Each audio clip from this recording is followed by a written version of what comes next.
Okey, bismillahirrahmanirrahim. Allahumma salli ala Sayyidina Muhammad wa ala ali Sayyidina Muhammad. Assalamualaikum warahmatullahi wabarakatuh. Jadi hari ini kita nak sambung kita punya gerak gempur ulum syariah set 1. Hari tu kita dah sampai soalan yang ke-29. Hari ini kita nak sambung soalan yang 30. Kita nak buat sama-sama, kita nak bincang sama-sama. Okey, jadi jom kita mulakan. Okey, jadi yang pertama dia kata apa? Lengkapkan peta minda di bawah. Kat sini dia ada bagi peta minda. Kemudian, okey, soalan 1. Tentang apa ni? Sebab-sebab manusia memerlukan Al-Quran. Okey, kenapa manusia ini perlukan Al-Quran? Yang pertama, memerlukan panduan. Panduan apa? Kelemahan, kiamat, alam, hidup, kesesatan yang sempurna. Panduan hidup. Betul? Panduan hidup. Hidup. Ya, jadi ini dia jawapan dia. Panduan hidup. Ada yang dah buat dan Ustaz tengok ramai yang betul sebenarnya. Yang hantar kat Ustaz lah. Muaz, siapa lagi? Syazwani, banyak yang betul. Okey, soalan yang kedua. Rahmat, Ustaz besarkan sikit lah. Ke? Boleh? Boleh lah. Okey. Ustaz zoomkan. Zoom lagi Zoom lagi. Okey, zoom lagi. Okey, ni dia. Okey. Rahmat untuk seluruh apa? Seluruh kelemahan. Seluruh alam. Jadi kat sini Ustaz tulis 2. Alam. Ini dia, seluruh alam. Okey, soalan yang ketiga pula. Manusia tidak berada dalam apa? Bila kita ada Al-Quran, kita tak berada dalam apa? Kelemahan, kiamat, kesesatan. Ya, kesesatan. Bila kita ada Al-Quran, kita tak akan berada dalam kesesatan. Ustaz tulis 3 kat sini. 3. Nanti baru screenshot Okey, kejap. Soalan yang keempat. Manusia mempunyai apa? Kelemahan ke kiamat? Kelemahan. Sebab itulah kita perlukan Al-Quran. Al-Quran ini sebagai kekuatan kita. Al-Quran ini sebagai makanan rohani kita. Okey, seterusnya yang kelima. Tak ada dah. Oh, sampai 4 je. Ustaz nak screenshot. Okey, screenshot yang atas ni. Maknanya kiamat ni tak ada dah. Itu dia.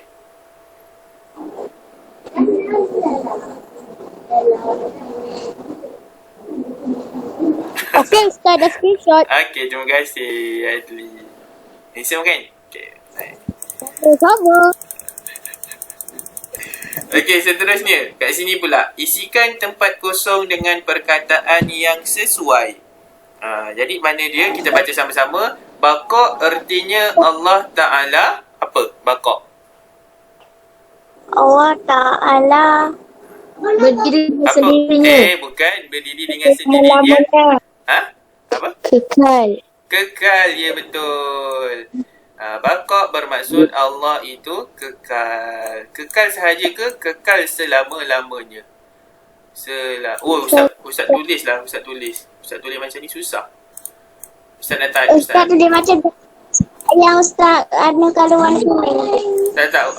Betul? Ustaz nak yang tu. Yang kali kuning tu. Ini dari sini kan. Okey, sekejap Ustaz tulis. Kekal selama-lamanya. Kaf lam. Lamanya.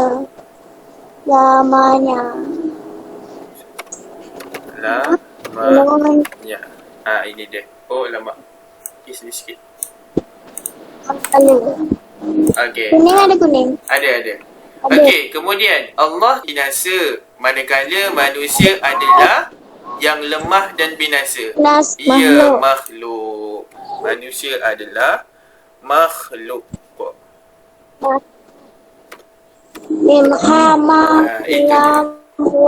Ya, betul. Okey, kita baca lagi. Allah tidak mempunyai sebarang kelemahan. Allah juga tidak pernah berubah-ubah. Zat Allah akan kekal dan ini tidak seperti makhluk yang sentiasa berubah-ubah. Sifat apa? Allah menunjukkan bahawa Allah mempunyai kebesaran dan kemuliaan. Sifat apa? Sifat baqa'. Ya, betul. Sifat baqa'. Sifat baqa' Allah menunjukkan ni. Sifat baqa Allah menunjukkan bahawa Allah mempunyai kebesaran dan kemuliaan. Warna kuning. Ini dia. Bawah sikit.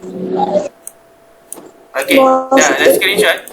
Ustaz, warna tu boleh tukar Ustaz? Kuning, biru. Saya nak tengok gambar. Okey, ambil gambar.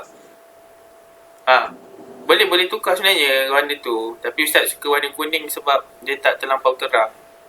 Dia warna yang cerah. Okey dah Okey, kita pergi kepada soalan yang seterusnya. Okey, bahagian B. Bahagian B ni dia masuk balik alif bata. Alif ba jim dal. Okey, Ustaz zoom sikit. Ini dia. Okey, Ustaz bacakan. Berikut ialah perkara yang menyebabkan hadas besar. Apa dia? Kan Ustaz, kita selalu kopi. Kita tak nak saling. Kita tak tinggal. Apa? Kopi? Macam ini soalan 31 ni kan dia suruh bulatkan kan. Kita tak nak, kita malah nak saling. Kita suruh kopi. Oh, kopi. Minum. Okey, faham. Ya. Okey, seterusnya nombor 31. Berikut ialah perkara yang menyebabkan hadas besar. Hadas besar ni apa? Kalau perempuan hadas besar ni keluar darah haid, keluar darah nifas. Kalau lelaki hadas besar ni macam mana? Kalau lelaki keluar air mani, macam tu. Itu hadas besar. Hadas besar boleh ke kita sucikan diri dengan mengambil wuduk? Tak boleh. Hadas besar ni kita kena sucikan diri dengan mandi wajib. Itulah hadas besar. Okey, jadi dia kata apa? Berikut ialah perkara yang menyebabkan hadas besar. Jadi adakah kita bersin? Khasyum, kita terus jadi hadas besar. Kena mandi wajib? Tak. Adakah kita gila? Oh, tiba-tiba lepas daripada gila kita kena mandi wajib? Tak. Adakah melahirkan anak? Ya, betul. Okey, melahirkan anak. Buang air. Adakah hadas besar? Tidak. Buang air itu buang air kecil, buang air besar. Itu buang air besar, bukan hadas besar. Okey. Jadi melahirkan anak ini keluar darah nifas, maka keluar darah nifas kenalah mandi wajib, iaitu hadas besar lah. Okey, seterusnya kita pergi kepada soalan 32. Berikut adalah sebab mandi wajib kecuali. Ni ada kecuali. Okey, jadi yang pertama darah haid. Darah haid kena mandi wajib tak? Kena. Okey, nifas. Nifas kena mandi wajib tak? Ya, kena. Muntah. Kita muntah lepas tu alamak dah muntah, kena mandi wajib lah. Tak. Jadi jawapannya adalah Jim. Jawab sekali je, jangan banyak kali. Okey, dal keluar air mani, ya. Bila lelaki keluar air mani maka kita kena mandi wajib. Okey, seterusnya soalan 33. Dah screenshot ke tadi? Alah, kalau tak awak tulis je dekat kertas, bajim apa semua macam tu je. Okey, nombor 33, kita teruskan nombor 33. Perkara yang haram dilakukan ketika berhadas besar ialah kalau kita berhadas besar, kita belum mandi wajib lagi, kita tengah keluar darah haid ni, boleh ke kita zikir? Boleh. Boleh. Okey, inilah jawapan dia. Alif dah betul. Kalau kita ada darah haid, tengah keluar darah haid, boleh ke kita solat? Tak boleh. Ini perkara yang haram. Perkara yang haram dilakukan ketika berhadas besar ialah, salah. Ustaz ingatkan tidak. Okey, salah. Okey. Balik semula. Okey, jadi dia nak perkara, highlightkan. Perkara yang haram dilakukan ketika berhadas besar, apa dia?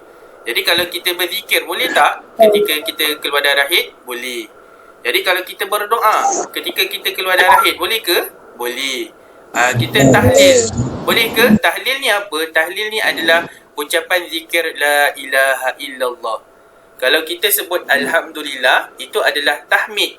Kalau kita sebut Allahu Akbar, itu adalah takbir. Kalau kita sebut subhanallah, itu adalah tasbih. Kalau kita sebut la ilaha illallah, itu adalah tahlil. Jadi tahlil boleh tak? Boleh. Okay, jadi perkara yang haram adalah solat. Jawapannya bah. Solat tak boleh lah. Kita haram solat ketika kita sedang berhadas besar. Okey, seterusnya dia kata apa soalan? Apakah hukum bersuci sekiranya berhadas besar? Hukum bersuci sekiranya berhadas besar. Kita dah berhadas besar. Ya, betul. Jawapannya adalah wajib. Jadi bila kita dah berhadas besar, keluar darah haid, dah suci dah. maka kita nak bersuci, kita wajib mandi wajib. Kalau yang lelaki keluar air mani, maka kita kena bersuci, wajib hukumnya dia mandi wajib dia bersuci. Okey, seterusnya nombor 35. Alat yang digunakan untuk bertayamum. Apa alat yang digunakan untuk tayamum? Ialah air, debu tanah, batu, lumpur. Ya, jawapannya adalah debu tanah yang suci. Tayamum adalah kita gunakan debu tanah yang suci. Tayamum ni adalah apabila kita ketiadaan air. Contoh tiba-tiba hari ni SAJ kata hari ni bermula pukul 2 sehingga bermula hari ni sampailah seminggu yang akan datang air tak ada. Maka bekalan air kita memang dah tak cukup langsung lah. Bila bekalan air langsung tak cukup, maka kita pun bertayamum. Macam tu. Itu salah satu sebab lah. Ada sebab-sebab yang lain. Nanti kita tengok. Okey. Nombor 36. Berapakah rukun tayamum? Berapa rukun tayamum? 2. Okey, kita pergi satu-satu. Jawapannya adalah 4. Jawapannya adalah 4 rukun tayamum. Kita pergi satu-satu. Mula-mula adalah Ustaz keluarkan ni jap Okey.